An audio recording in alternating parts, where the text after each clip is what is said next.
Maneva na sema PENDREAM TV. PENDREAM TV de osia dem yopo. And Accra High Court has struck out an application filed by the Attorney General's Department seeking to revoke permission granted to the former Chief Executive Officer of the National Buffer Stock Company, Hanan Wahab, to travel to London for medical treatment. According to the court, the travel order expired July 12, rendering the state's application moot and unnecessary for determination. Hanan Wahab was granted permission to travel on July 4, but was subsequently arrested at the Accra International Airport after prosecutors alleged that he had breached aspects of his bail conditions. Let's now go live to the Accra High Court and speak with legal affairs correspondent Fatal Bayaga for more on this particular story. Fatal, so we're learning lead counsel for Hanan Wahab, Godfred Yeboadame, has been reacting to the court's decision. What exactly has he been saying? He is quite surprised that the Deputy Attorney General, Justice himself, would be on his feet and trying to move a motion which has already elapsed. In fact, he himself described it as incompetent and said that the Attorney General or the Deputy Attorney General shouldn't have done that in the first place. You can listen to him. Well, I think first and foremost, the conduct of the state must really be emphasized by you guys. I'm quite surprised that the state will actually behave in this way, conduct itself in a way just to violate a citizen of Ghana in this manner. They, of course, prevented the court order from being obeyed by arresting him and detaining him for the period that you all know, 4 days and 4 nights and all. And then deliberately filed the motion and face it until after the lapse of the order. And I'm surprised that the Deputy Attorney General will come to court and seeking to revoke an order which has lapsed. So clearly that application was incompetent, could not be granted because the order had lapsed. And they orchestrated the lapse of the order because they arrested him, put him in their cells, and they seized his passport for him, prevent him from traveling and all that. Well, Fatal, so Dami appeared dissatisfied with the court's alleged refusal to compel the state to release his client's passports. Did he explain why? Yes, so he said that it was the court order that on the 14th of July, his client should return his passport to the registry of the court. But when he was arrested at the Accra International Airport, the Yoko official seized his passport and all of that. So that's the reason why his client is unable to bring the passport to the registry of the court. So he was saying that he's baffled by the court decision not to compel the state to bring the passport to the registry of the court. We can listen to him. The reason why I'm quite baffled by what the court did today is that, well, the order for the passport to return to registry was actually given by the court, was part of the court's orders, both at the time bail was granted to him and also at the time this order for him to travel was granted, that after traveling he should return the passport by 14 July. And that has not been done because Yoku arrested him and is keeping the passport. So if the court is not interested in ensuring a compliance with this order for the passport to return to the court registry, I do not mind. We will not make any application at all to the court for any passport to release. It's up to the court. If the court doesn't want the passport to return again to the registry of the court, so be it. At the appropriate time, when there's a need for him to travel, we'll make an application to the court for him to travel. That is all. But the judge said you know what to do in order to get this passport. It's up to the court. The judge was concerned about the seizure of the passport by Yoku, and the judge failed to order Yoku to return the passport to the registry of the court in compliance with the court's own earlier orders. And if now the court is not concerned about the compliance of its own earlier orders, I don't have any problem. It's up to the court. I mean, they ought to know what to do and to do the right thing. The Republic must not be pleased all the time. It's about time the Republic be called to order.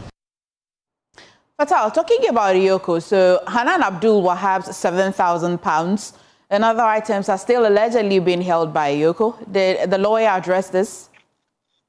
So according to Yeboadame, he doesn't know whether this money has been spent by the Yoko officials, and that's simply the reason why they do not want to release it at this particular point. So he said he's quite worried that this is happening, and in fact, he explained that in fact this money wasn't withdrawn the alleged frozen account. This was money that borrowed to travel to UK for medical and all of that. So he said, going forward, they are considered some legal remedies in order to get the money and the other solicitors.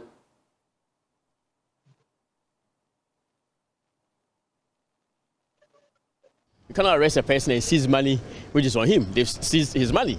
I don't know whether they've spent the money, Yoko has spent the money or not. I mean, the money that was not taken out of the account that they claim was frozen. Clearly, the account that was frozen was not accessed because there was no check written by Hanan to withdraw any money. He borrowed money for his travel, about £7,000 and all, and they've seized it. They've seized it with Yoko, the executive director. So these are the matters that are pertinent. And so you are close to your client. How does it feel about all of this situation at the moment? Well, he's keeping it cool. I mean, definitely he knows that he's not guilty of any crime at all. And in the fullness of time, he'll be vindicated. And that's the most important thing. And I mean, with regards to the arrest, you indicated that no charges have been pressed yet. Yes. Something that you're going to follow up? Yes, so the law gives us a number of options. Enforcement of his fundamental human rights. We can institute an action for unlawful arrest and for damages for all the injury and the harm that has been occasioned him by the unlawful detention. Well, I think first and foremost, the conduct of the state must really be emphasized by you guys. I'm quite surprised that the state will actually behave in this way, conduct itself in a way just to violate a citizen of Ghana in this manner. They, of course, prevented the court order from being obeyed by arresting him and detaining him for the period that you all know, 4 days and 4 nights and all. And then deliberately filed a motion and face it until after the lapse of the order. And I'm surprised that the deputy attorney general will come to court and seeking to revoke an order which has lapsed. So clearly that application was incompetent, could not be granted because the order had lapsed.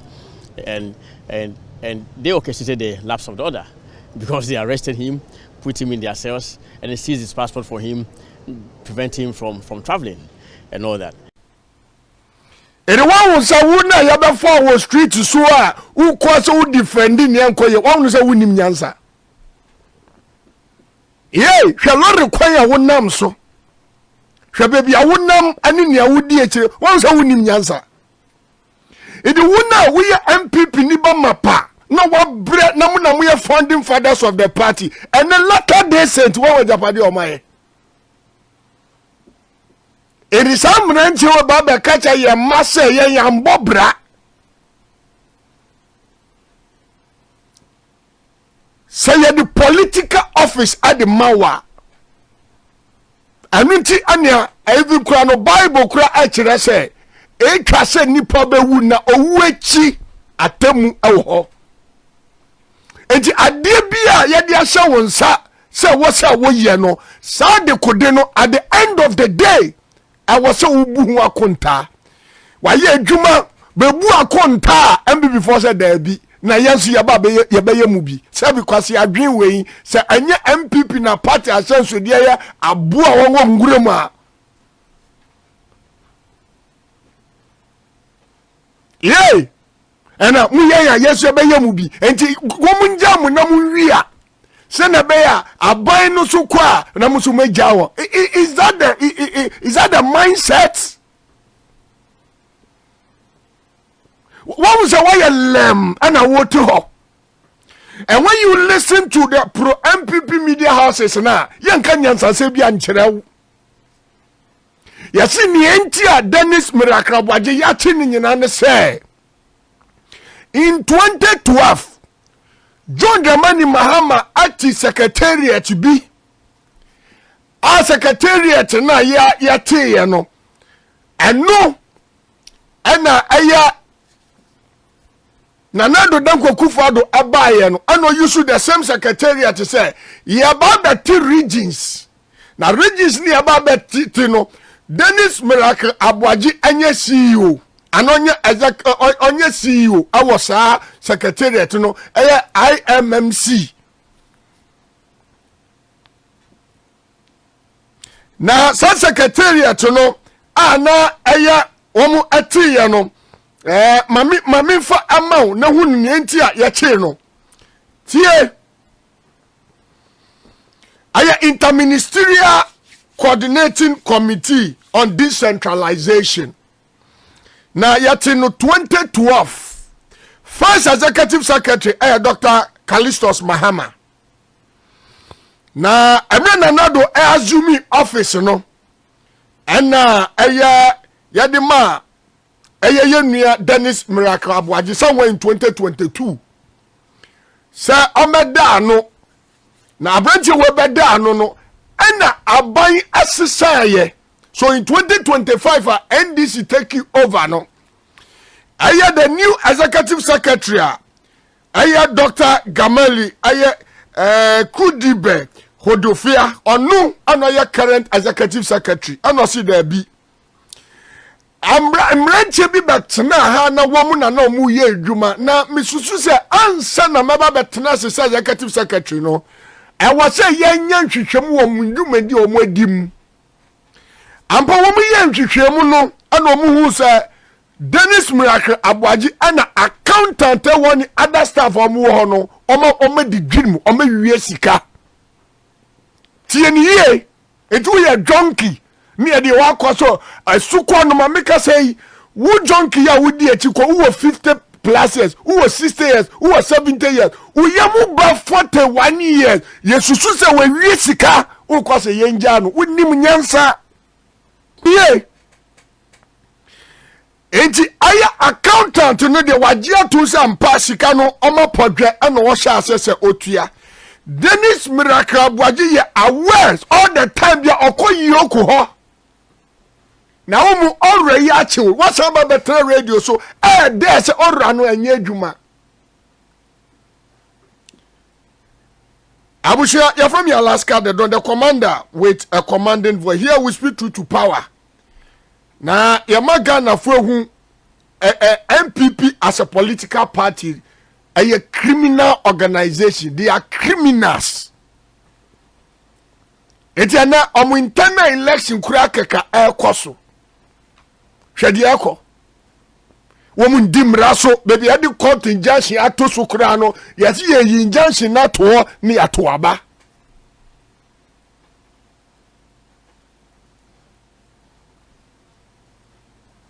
enti utie de ayabobɔ de atiro ene nsama yaka de atiro yi a ene sa amira wo koi na ka bi ko bow ama eku tie dibia me kasa wo oman na yefra ne Ghana ne kita sunsumu enti obi biara obeya na adwen se odi akoma papa ebedi oman we anim na mamu be koyie President John Dramani Mahama nkwaji busua wo ba bia President John Mahama bae no man we nda fam but ese ni so wa akoma papa no wo bibi papa bi di mo man we ti hwe se di oman no na nanom abosompo na nanom tigarefo na nanom muslimifo kristofo obiam pae bo amane hwe se di amampani onam wa ffff afa hwe se di ne oman no aflourish na nyama akoye afa but abai no twam ni di krono ana be dra oman we anu ti ema mu bibia nkoye. But how will you feel, sir? A former finance minister, Ababe di oman we so wie ya, baby a papa wo tifie dui, afena se mi kwa abruchira akotana ha. Then ya mi kwasesa mi nkrata mi nya Ghana ni bio, akontebu nti. And NPP ni mpanifo ntumi ma bontin be ka se, bra na be yi wa no because ni esika nyine kutawo. Me si mi kura mi tu hoi enese ye de duma bia mamme. Ne wase mi ko bu akonta ye ba chimi emma because me di no nka ho bi enti wona na wuti public office no sanso na ye de adwuma bi hye won sa a wose ubu ho akonta na Ghana fo ehunia ekoso ene mbibia ka cha boy we so ena wo ba ye hu hwe wo ba sika ni hye wo to no sika be no fam wo man ho bra criminals from Alaska the commander with a commanding voice. It's the MB before no. In the coming days, one mama bo mine chrono abo mine no. You be publish one no mahunia air coso.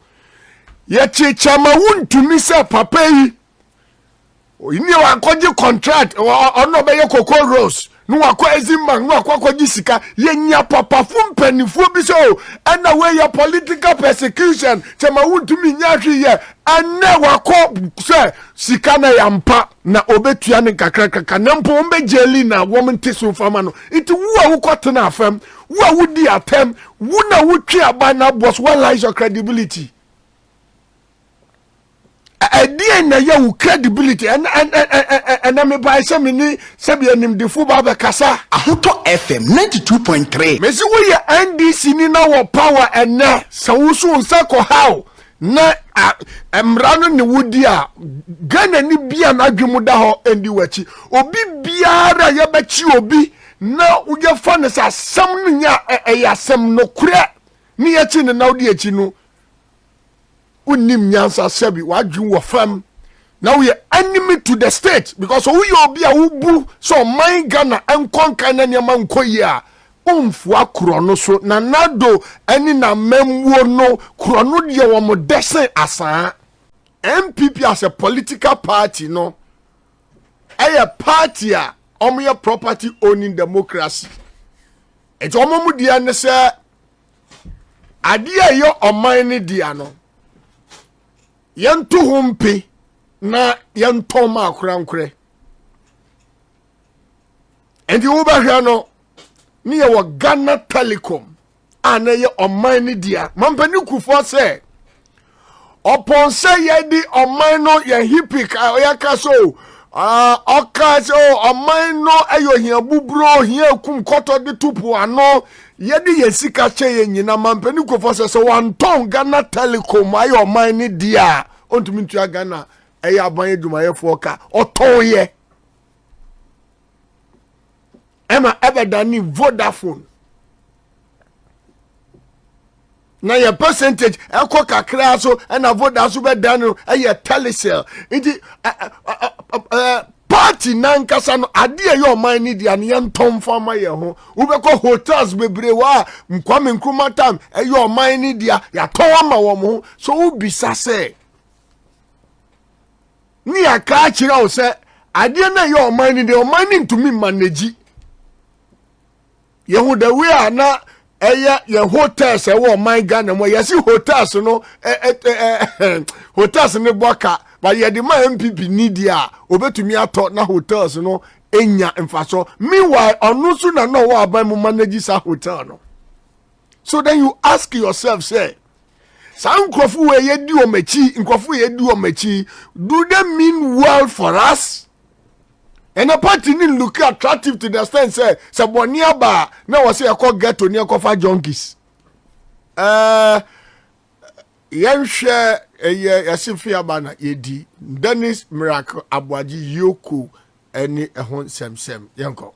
Yo medasi edin kan ma me fa inchie mo den ma yetie fo na ne ahwefo na me nchia NDC party chairman General Mosquito me nchia Achukulugan Basa Mensa Omna General Office na me nchia regional chairman Honorable Ashimo regional executives na me constituency chairman Chairman Bright na me nchia asofo ewokruma imam for trotro drivers nyomo mate for ana rasta for na ayem said Dennis Miracles aboaje asem ne de FM 92.3 meti ye kura na me yemu ahye Adan because say kroma yeti so bia kore saman do mpe na saka ne simu a eno so de ye dede wo ho ye den o saman ne ye hunu na so otimi akore ni do mpe wo hu saman na kore ni do mpe ma na ebu aka osimu a dede ben na ese ye wo ho so ho me de maka se Miracles o he o de ye ka wate o de Ghana fo na aka se ade na efa o minimu a fe he abai won se ye de opportunity mau say di any public sector nim na oye wa adwen say ho na wo ba be sankwan a bra ti ase say o sankwan ni wi a enkwan ne be sone afa onsa ho sone fa onsa ho na atafre wi a so obe hohoro enti accountability no na ye time a wo hohoro onsa no enti hohoro onsa na me ye hu say eduane no ebi amfa bebia na so hohoro onsa na afi de eduane hu say enkwan ne na mo abetwa na hu say yes wa hwe enkwan ama ne ubu hu akonta amate se NPP fo ni bi ene de o man kotena fom na me wawa because ya ni akotena fom se so 24 mafo na de ye hu kura ne se enkrofo a omo so omo kopikete no omo du ho ye akwa bi ma pictures makoma 4 o de honorable esiedu nketia Raymond Nacha Miracle Saboaje ana chema Wontumi ana o se hwan ya che no akwa no point General Mosquito osi okwa ko free no ba ko so say Raymond Nacha ono Timoto so we obe free Raymond Nacha watibida it tells you clearly say that time now na you say NPP for na eye picketing na NPP for yakosesa boys. Wow. Yasesa boys. Ya peka kra mo munko ye dede. But when a free fan and ho ye mobo. So hu. Akateja free fan. No ho ye me mobo. Oh, damful. Me na me catch you. So mo ankasa fa de ni to won hwe. Enye obi na be catch no. So who say ya chi miracles. So who statement about bonting. Who NPP for ho keka. Edu no so no obi akwa mbo ho wa. Ene. Nti you see say otena efidie so na say okeka ne nsem na aye onye measured. Onye measured. We ankasa ema no hu say sana dia o ye no. Maybe asema akoka fa obi hu nti. Ya bon ho po say eda ebe so mene no. Aje wo de wo se na eyi. Eno no mo de kire no no. Enti no ye de ye koyenim em say miracles de obi enim say kroma ye we. Miracles or ye very vocal. Yenim obi enim ba enye no sunti. But you see like I said, say the public official onsa. Na say accountant ni tue sika na. Accountant no so no ono no ye spending officer but spending bia no ohia of approval if you wo. Okay. Oh, I know na ya nkrofo nti ase na say na say accountant ni tue then HS miracles sooner. Why they approve because accountant ni entimi approve any memo. Na unko yiska. CEO ne be approve. Ancha ye won change. Just say ya chedi peche. Just say ya chesi kano amana ya she. And ya chata friend ya mene. Maka obi a 1 minute can be a obefe. Obefe because say ya bomwa na wan fia e be ma wedro ama na fa na ma tu epie. I no who say yes. Ye ni agro okrom ha. Ye ni agro okrom accountability no eye ade e de chichiro man. So what I say, Wontumi ma ema metna omamu na onka say accountability die eno die ye kapani agbawo chem so. Baby. Na krono sana amano ne na ye kono sana mo chichire na anke baba beton. Na say want to see a jelly Chinese officials ni bi. So mo jelly omo na de ye de ni de ye na nkrofo akotena form. 92.3. Can you imagine? Ye na nkrofo akotena form. Aso China for jelly omo de obi antra form. And I'm saying my minority forward here. Say there's shame on you guys. So I didn't pen on me here and some more apologizing to the entire Ghanaian public. Because someone will say, like, I didn't know me here no. I'm someone new. Someone dream yeah, accountability. What's my cotton form? Accountability. One kasa why are there? Ya say bra. Na bra be you are no. Be what investigation? Minority ya cotton form.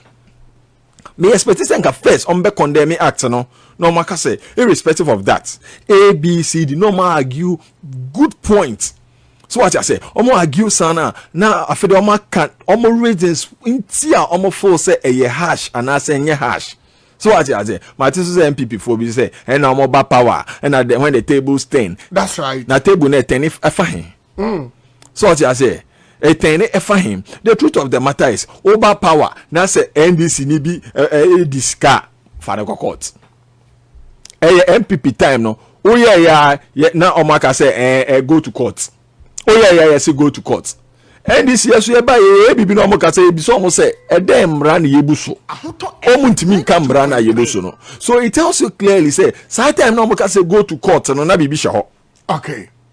Because ye buy no ade na ye no eye mra kwan so nti wo ya wo lawyer ni mapa nti ne bisa se mra de we ne yebuso nti wo full said ye na enye na maka so what I say nti ne ye koyenim no maka say NDC ochena ebia 2086 say NPP timi ba power na say omoba na say NDC ni bi diska masa open Heathrow airport kra o de beba Anna open DXB airport to Dubai, even open Elon Musk SpaceX factory na collateral on Befabro.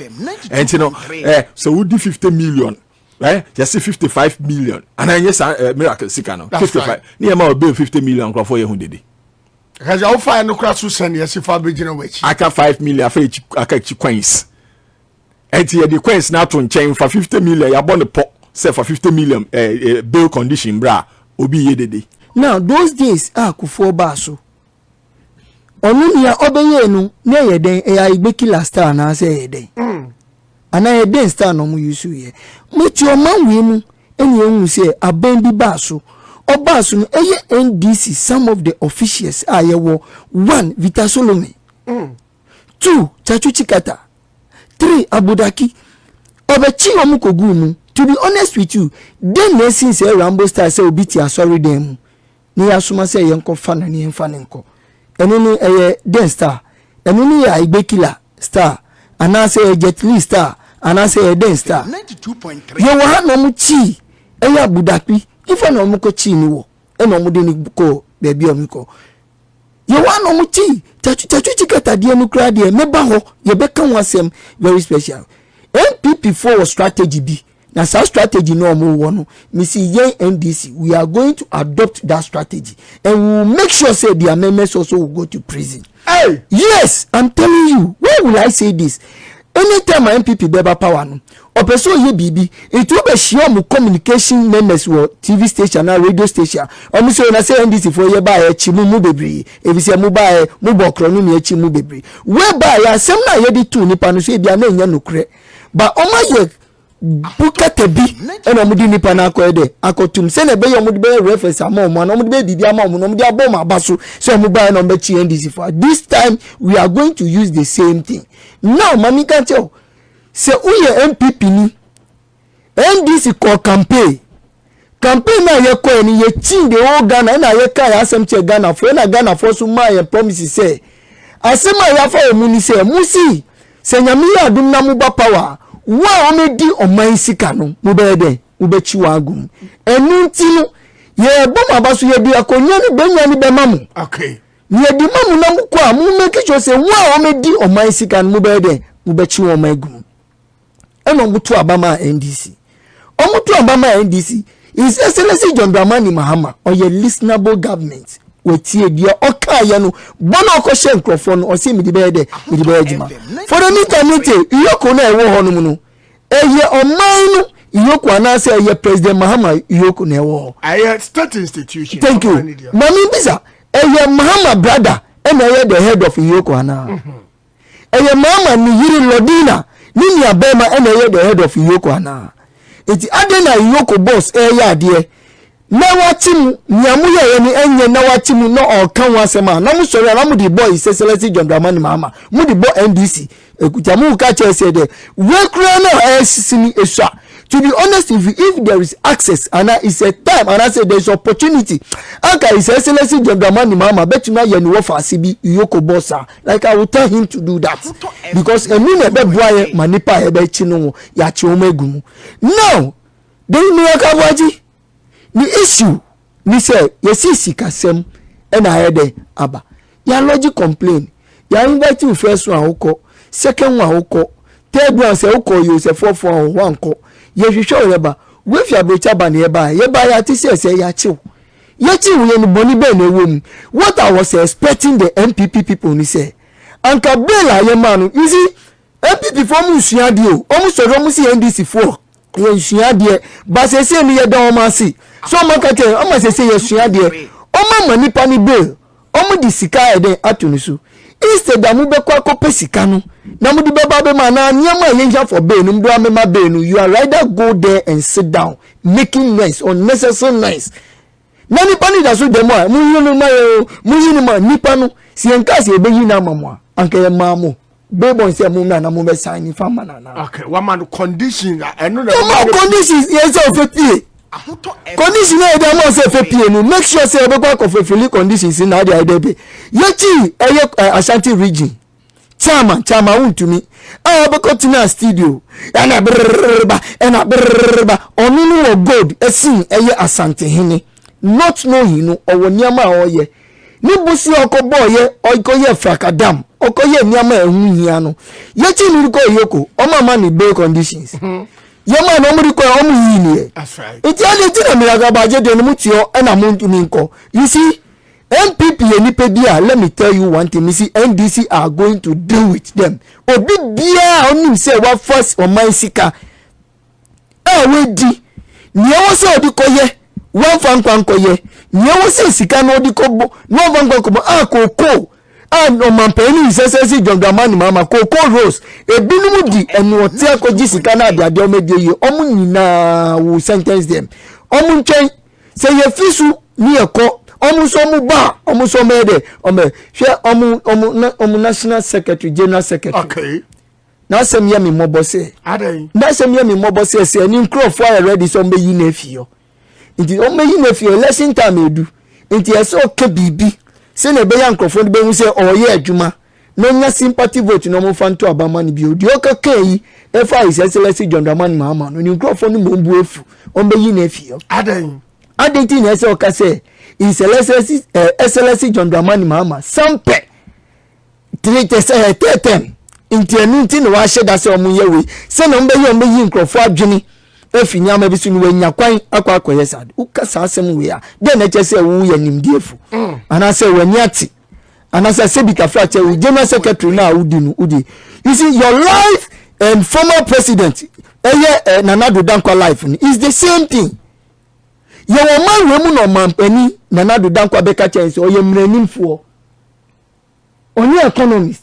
Okay. It no or person kofa obi a economist ba omi anodi ba. I just speaking to the mic. Okofa economist no di ne ba no ba no be show man no ni su ndi mrasem. Enti muma yem bisa Nana Dankwa Akufo Addo say nia yokofo ye omuchi miracle boaje ni enye mra kwanso na issue come out to speak. On kasa ni entie. Se enye mra kwanso a omayen eye mra kwanso so a omayen.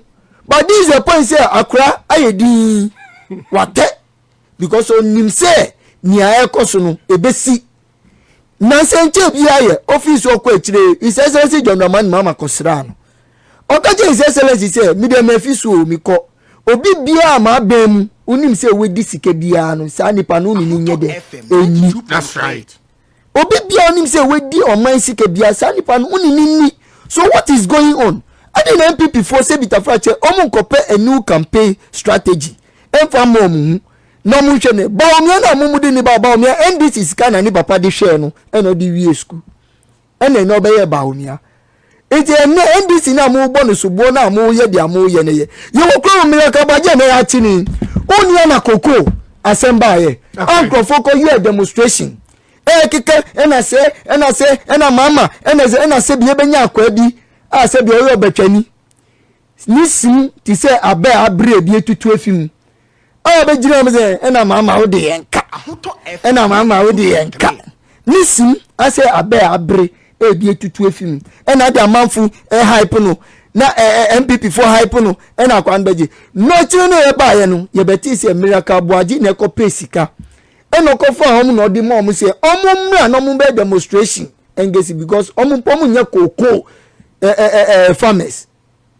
omunya koko farmers they don't know anything about the cocoa they say miracle boaji which means no we do buy wa buy small boy young guy ye do aba se bitafrache de bia ye di ma onu se transnational dwene ho na hu se oman ni se bitafrache wo be fie wo be bi be de e be ba oni na bi be ba Wontumi ahwe sa ade ni ekukuru sika ya yesi we kukuru wa ba ebi na ade koma cocoa farmers no ebinum a munye cocoa farmers on be demonstration no ma be na hu abadwane achiwa uzi hunti ase udi wa asem de yenye we that day na asem ni si ye onua na mo amunia mu journalist baako omudi ade aboni triun prepare mu journalist Ashanti yomu ye election. Okateche frifa. Okay. Munu na dey ade buboti. Okateche frifa nye NPP ni. Ade no ni dey NPP fan kwa demonstration. Se okateche frifa mu buru no mu mpini. Okay. Amusi we Jimmy. Ade jiro man kwa demonstration. Amusi we Jimmy. What I say? Okateche frifa dey ni dey onye nipa. Be okateche frifa betina se baby a wuti ya. Nsema okika against nipa, against NDC. O twada pa odi wura ye wura enedu ni suma nyina because MP kakra kwa contest nti mo be kum no ye ma papa ni tiri mu nyina ene nye Rambo Star ene kom court no eja ne asan che ne bio one ne accomplices send them masa mami kanche o e won painfo bi sa hyase ene omo ye sa ade so nim say recently oni chama Wontumi benya beef sa recently oni chama Wontumi benya beef ena beef no ni benya ye no we sure say the whole Ashanti regional chairman na ni nya beef na ye we of say enko ye nya mebi MP ni be bi okwa contest election ni wo no MP no wo ni so say Keteche Frifa e wo fans it ni say wo fans dey bi obetimi aye aye na nya sanka be bi edi injunction atoso say man ye election ye den e wo ho eye dey na mukoye election eketete free fan so se bita frate onim nyansa wenhia nyansa ntia wenhia nyansa ne mekire se wakwa koji injunction be ni report yesi fa command crofo enya nkwa na ese wo ye den okọ ese okọ headquarters anako beso adie na eme iko no se mo amma mi obi anim achi na man fa adie na document na nko na mi kwa definitely o mega zimba be ye reality bibi be de ebesi anka police penini bi ana court bailiff bi di na achi ana court clerk bi di na achi eno di adie iko do you think say what happened there no happen no but was this boys egu na achi yo otina radio station na the way oye ni niama no ogaze okakoye san nkrachi sem no wo honum biom no aba be wenye ndc fo but also we na your home match nti ina msi wenye ndc fo wenye enye ni abu no na be record but omu na mabu eketiti afrifa na ye record but nti onshi anyansa na sebiti eketiti afrifa ni miracle abaje no difference be na ewu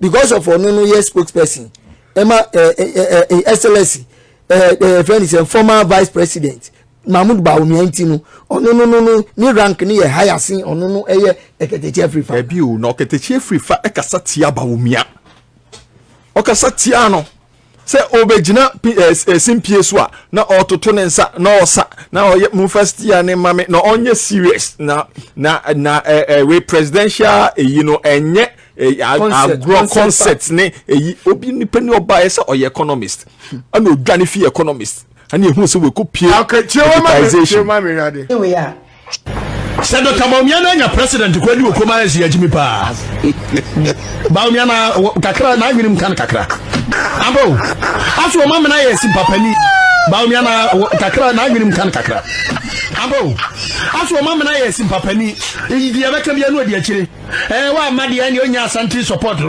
me shia Bawumia 101 se mka kire no me se Bawumia wo winning the prime minister ndi obe winning.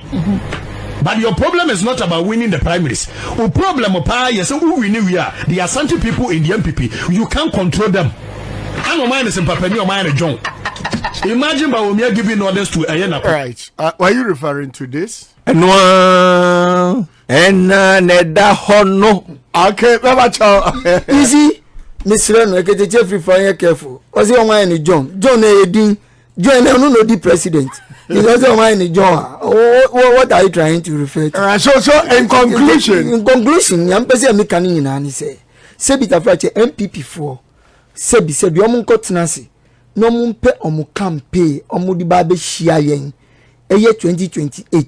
Sene be ya omu betumi aye campaign papa amanfo be den. Ebe tie omansem. But for now as I speak with you, NPP is disorganized.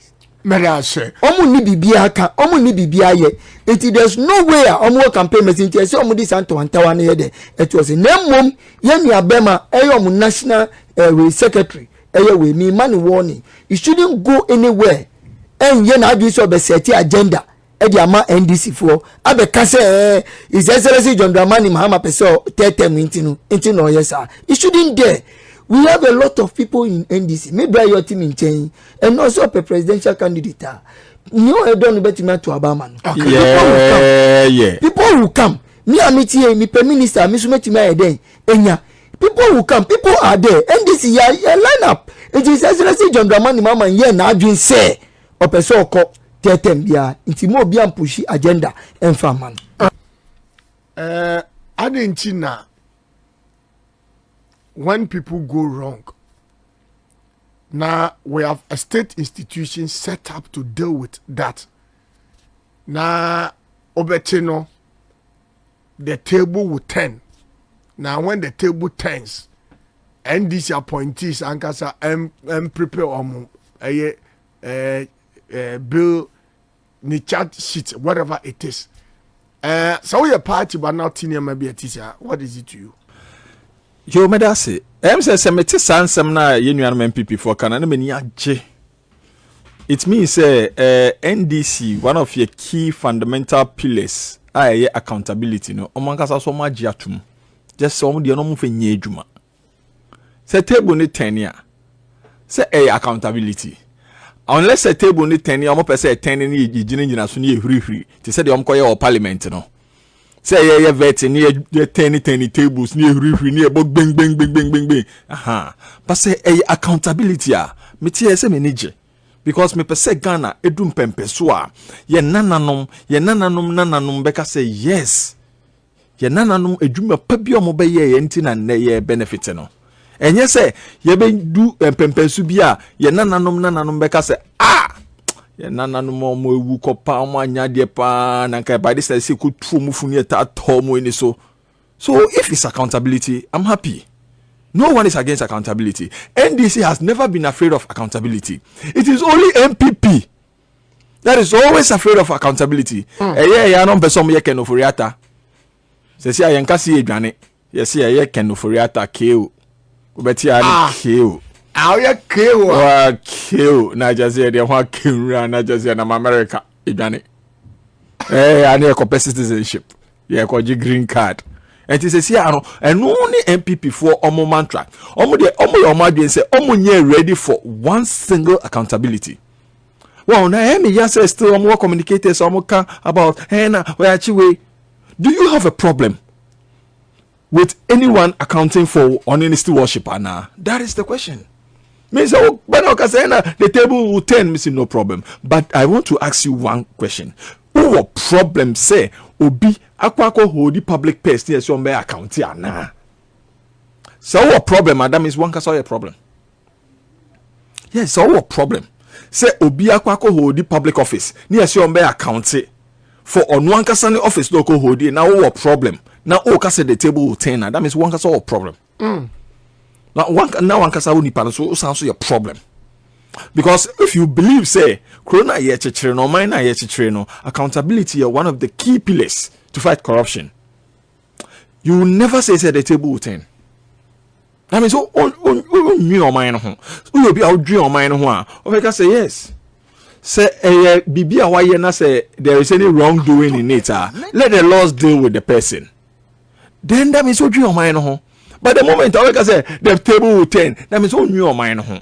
That means why you say one kasa na okasa nkra unya opportunity no be wiase akoro na we be wiana na so boda e dey be say sike bi afa ne nsa ase no because one kasa unya wadwen say unya opportunity na obey worse than onipa ko na unka say the table 10 Obeka said yes if omo find out omo investigation if there is any wrongdoing in it I'm running in indi because kroma I'm running e dey adwuma your rule of law under President Kufuor oda sorry be a rule of law. That's already be a rule of law. And another man rule of law backokrada. Because now law no ye ruling no. Now law na nkasana eye rule of law no. Obi ruling law no. And you know just say emre bia anyway ye adwuma. Obia didi. Ye di ensa ye nine left right center near bubom because enye sa untimi ma be mu 8 years and recorded 462 scandals. 8 years. Yeah, miracles there. One of the unknown scandals are AP. That's a one point. Enkaho. Na you work from obi anti we. 55 million. Chopable Ghana city. Obi anti we. Mami oni papa ko pa otimi di ade we bar out. It took the new CEO Oteki office no to see it and a petition. So would you advise sir current ministers of state and CEOs, their executive secretary, and could be and conduct forensic audits? Of course, that is the way to go. If we really want to, build a country to become one of the best, enviable ones in the whole of Africa, that is what we need to do. Who take you off his pay? Now I request for forensic audit. Yeah, make sure CKBA mumao. Because those who feel before we be feel on the crowd, one can say who initiated forensic audit ma who face. That's right. So what I say, so that all audit reports in the the same institution now, ebe audit watch now, man audit now. Okay. Audit or your forensic audit in the na afiri afeto ufi officer obi obeba NDC ni kra na ebeba ese say ense so ka say because NDC ni fi ho ntino ye nya forensic audit ese so mo ye enti ese say ka nya mmara kra hyehye to ho say you automatic anga de bi ama because emrada ho say ufi officer mandatory say ebia auditor general be forensic audit of all your expenditure anka we dede bi eni ho nanka miracle sabo agede enka nye dede enka obi atiase say ha eye normal enti say dika yemra no ye dey constitution man kasa constitution review committee no so mo adapt some of these things so what you say there be ya say ufi officer only say you automatic enti wan kasa president Mahama appoint who decide so be resigning there akoye bibi fofo a o resign ya na aye automatic kick in 2.3 na pa resignation letter na out na pa na kiki eyi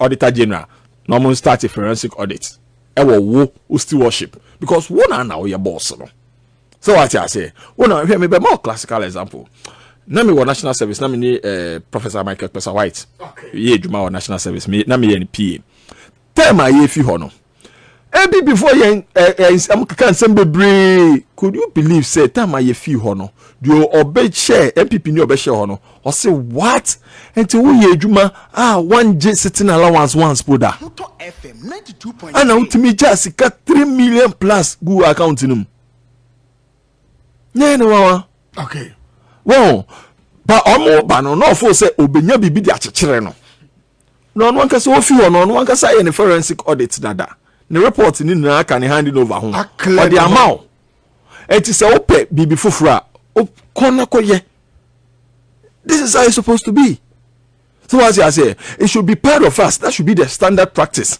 me who say who are who fee officer before be fee office order for forensic audit nenda ho wa clear with you okay so what I say enti ne correct say na yakochi we na which hunting no that I say winers and I will turn live on the radio on 92.3